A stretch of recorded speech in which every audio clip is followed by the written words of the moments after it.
Long Street, Cape Town's historical party mecca and a major tourist attraction. But after dark, the popular street comes alive with violence, theft, drug peddling and sex work.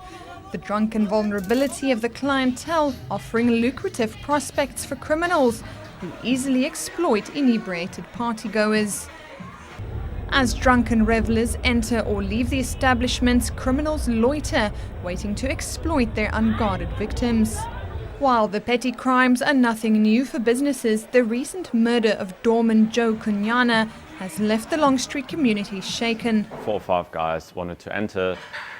Our 2 doormen were asking them for their ID because one of them looked particularly young, and pretty much 10 seconds later he got stabbed into the neck. The street's getting busier, but with the wrong people. You understand? You never used to hear about stabbings or shootings on Long Street. I know for a fact this is now happening. The trouble on Long Street, basically your foreign organised crime element. You got your dealers, your pickpockets, your scammers. Something that started in basically 2009 was let's compare shoes. And while you're showing off your nice shoes, they're busy pickpocketing you. Our problem is, as we've seen now, what happens inside our premises, we are completely in control of.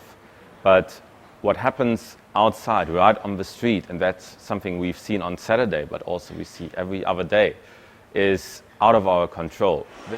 All of these elements exist under the watchful eye of security cameras and police, who are assisted by CCID security patrols. Yes, you've got the CCID, but these are, pretty low-paid people. They're small, very easy to manipulate, very easy to bully them. Okay, now, and then you've got the police. You have police presence, but not much. But the CCID says although it does not have the same powers as police, its presence must not be underestimated. The CID deploys a team of 230 security officers on a rotational basis, 7 days a week, 365 days a year. Now you must remember, we don't just have Long Street, we have the entire city centre to cover. But I have to say that Long Street enjoys most of the deployment that we have, specifically at night. We are being told Long Street has more than enough security already. There's no possibility to get more resources for it. And because there's other hotspots like Manenberg or, where other it goes down. And I believe this needs to stop. This is one of the meeting points of Cape Town. This is where the tourists get to meet South Africa. While crime flourishes, the street offers a lucrative business opportunity to individuals capitalizing on the situation. A business owner describes how establishments are coerced into paying private security companies to ensure their patrons' safety. The company's changed names a number of times over the last 3.5 years. It became VAT registered about 1.5 years, 2 years ago. But it's called a security consultation fee, and you read into that whatever you want to read into it. I get no service for it. I don't want security on my door. I have my own security. We are paying a security company for extra support because we only have 2 bouncers. Sometimes they have to deal with more than what they can handle. According to the police, the activity has a long history linked to gangsterism, which was stamped out in the city centre during the 1990s. But where we are now is we're seeing the same companies coming back under a variety of different names. But the modus operandi of intimidating you in some way towards putting them on your security contract, your door contract, still continued from the old part. So you have these 5 or 6 people moving in, looking like they're from the Cape Flats or whatever, or with foreign accents, do simple things like take all the glasses and drinks and throw them on the floor off the tables of your clients, and then they disappear.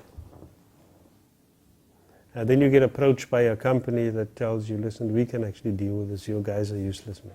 Although Longstreet's negative reputation persists, some feel the bad press is exaggerated and threatens the livelihoods of many who depend on the trade. Yes, you have your pickpocketing, yes, you have prostitution, but that is not uncommon for any business area in South Africa.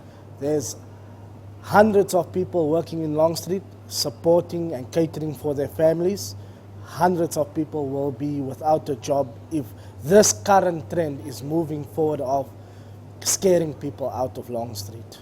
Police say they cannot stamp out criminal activities unless business owners come together and report wrongdoing. Several owners should come together, besides shooting their mouth off in the Argus and the Cape Times. They should have the guts to make statements under oath and assist us. People will be up in arms for another week, shouting this, shouting that, and then it will die down. However, the negativity around social media and the media, that is one thing that will last after everybody's jabs and jeers and everything dies down.